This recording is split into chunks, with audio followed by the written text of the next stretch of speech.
What's going on, everybody? Welcome back to Whiplash RC.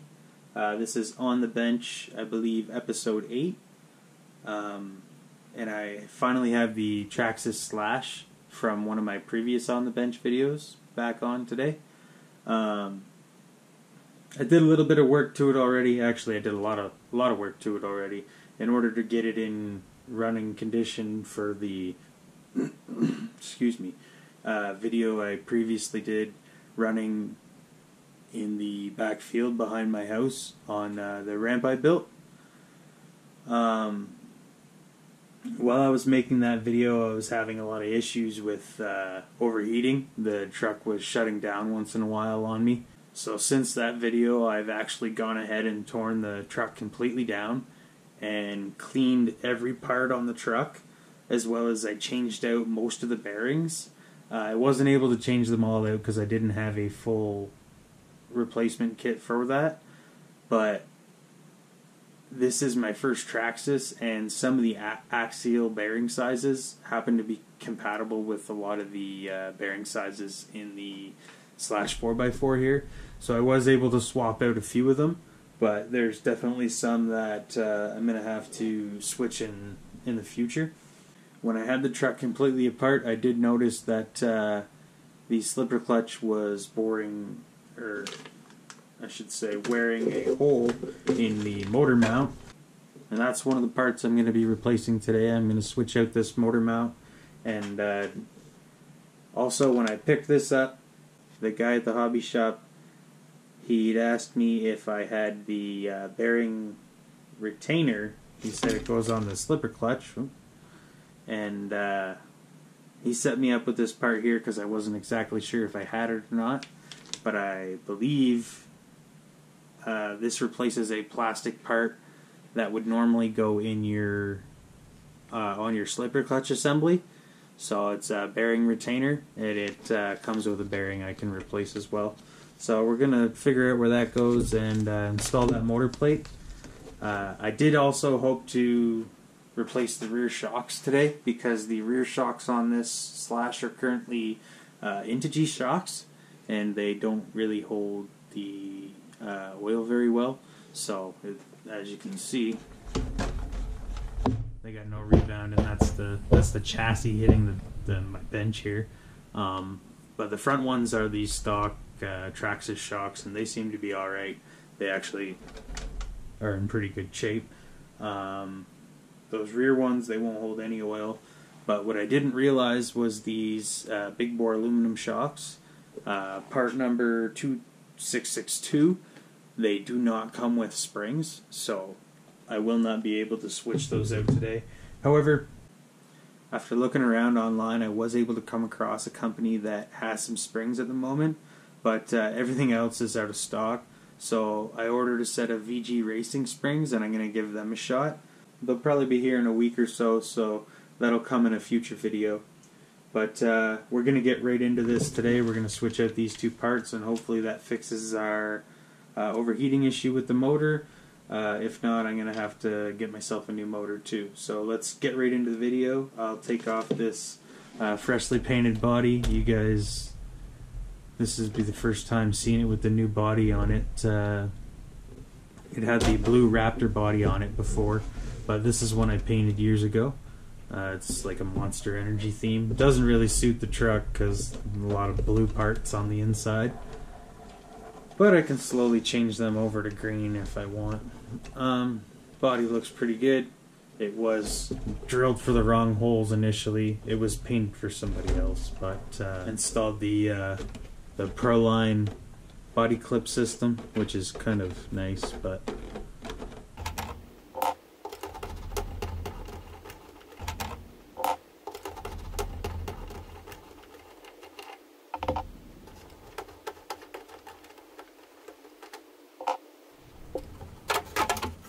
alright, so body's off. As you can see, probably a few different things since the last time I showed this truck. It had aluminum front A-arms. I actually swapped those out for the RPM ones. Like I said, I did the the Proline body mounting system because the plastic on these was all worn out. Still running all the same electronics. I did get a RPM ESC case because the stock mounting system was wrecked and the ESC was flying all over the place. Yeah, it's got the aluminum turnbuckles. Those were already on it. RPM Nerf bars now. Those were broken. Like I said, it does have the Integy rear shocks. They look nice, but they don't work very well. Because I cleaned them all up and tried to get them to work, but they're just no good. Other than that, car stock. I'm not sure what kind of Slash it is. Like, the Slash have the submodels like Platinum and Ultimate and whatnot. I'm not sure if it's any of those. It's just a Slash 4x4. The motor is in stock. It's a Fuse 5800 kV, and that is where I'm having my overheating issues anyways. Whether it's slipper clutch related or whatnot, I'm not sure. But I could go ahead and put a fan on top of that motor. I'm not sure if it's going to help really at all. But after I get these parts installed today, I should have a good idea of where to go with it next. So I'm going to get the rear part of this car disassembled now, and we're going to get these parts installed.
And as you just saw, just with removing these two upper screws and two lower 2.5 millimeter screws, I was able to disconnect the rear end completely from the truck. I didn't actually need to remove the screws to get rid of the shocks. I didn't realize that. But now I got the rear end off, and we can have a look and see. This is the slipper clutch assembly, if I can get it out. There we go. Taking the drive shaft with it. Alright, so here's that little aluminum bearing retainer that I'm going to be switching out today. The plastic piece is on this spur gear here, which mine is intact. I wasn't sure if it was even there, but it might be a little bit worn out. So I'm going to go ahead and replace it anyways, obviously. I have the part, and if you are looking for that part number is 6893X, and you can go ahead and do this mod for yourself. Alright, so first thing I gotta do is go ahead and remove this grub screw that takes off the, I think they call that drive shaft. And then I'm going to have to find a hopefully 7 millimeter.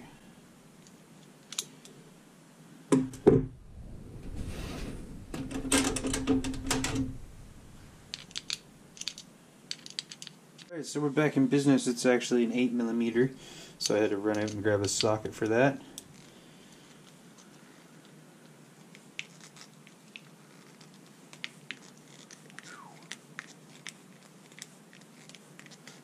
That could have been part of the problem too. That might have been over tightened a little bit.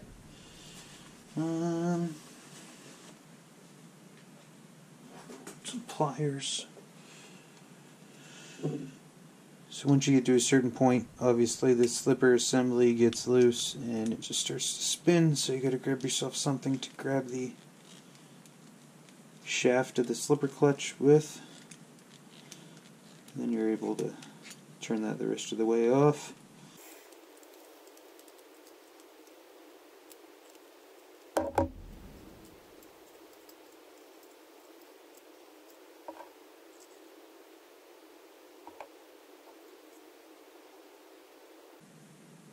There's that plastic piece, and put the aluminum one back in.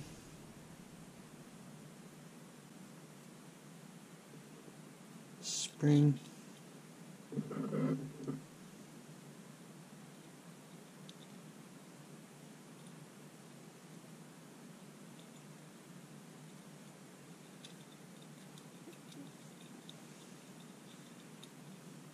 Start threading the nut. From what I have read, to set the slipper clutch, you almost want to fully tighten it down and then back it off half a turn, full turn, 1.5 turns. I mean, it all depends on your application, but you should have roughly 3 threads to the nut, and that should give you a pretty solid slipper assembly. But we'll give that a shot. We might have to come back. So now we can go ahead and put this drive shaft back on. Gonna go ahead and grab some thread lock because I don't want that coming undone. We're going to pull this grub screw all the way out.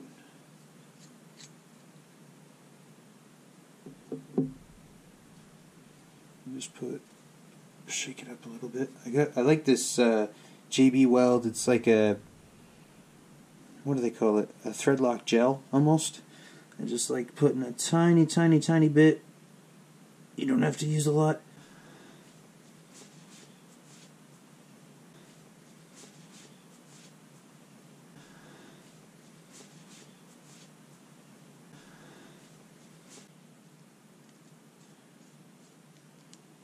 Tighten that down nice and snug, and that'll dry up.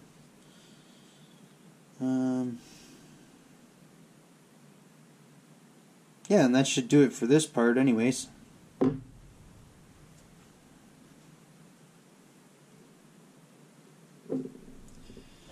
Now I have to figure out how to get this motor mount out.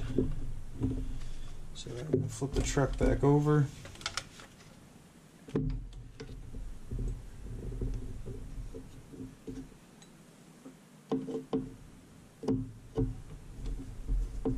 Looks as if this plastic cover needs to come off.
There's the upper screw and the lower screw to get that cover off. And then it looks like I'm just got the 2 end screws, which I wasn't sure if I had to take them off, so I didn't yet.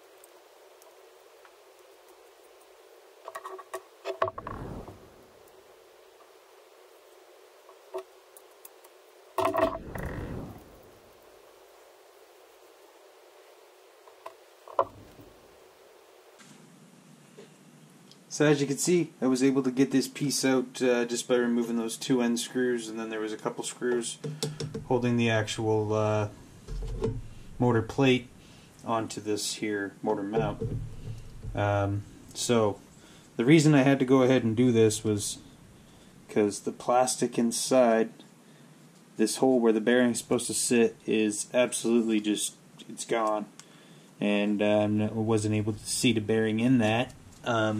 So I believe that's part of the reason that my motor's overheating and everything wants to shut down. Now I'm just going to go ahead and replace that. Once again, part number 6860A. That's for the motor mount. And hopefully this fixes everything and I won't have any more overheating issues. So we'll put this all back together and wrap up this video. Okay, so I got the motor mount back in. I didn't mention before, but it does actually come with a few replacement hardware pieces. It comes with the nut you need for the bolt to adjust the motor position for the gear mesh, which I am going to have to do probably because I removed that so it's not in the previous position. That's why I left the gear cover off currently. So now I have a perfectly good spot to put my replacement bearing, so it gives that slipper clutch something to sit in now. And now I can go ahead and reinstall my slipper.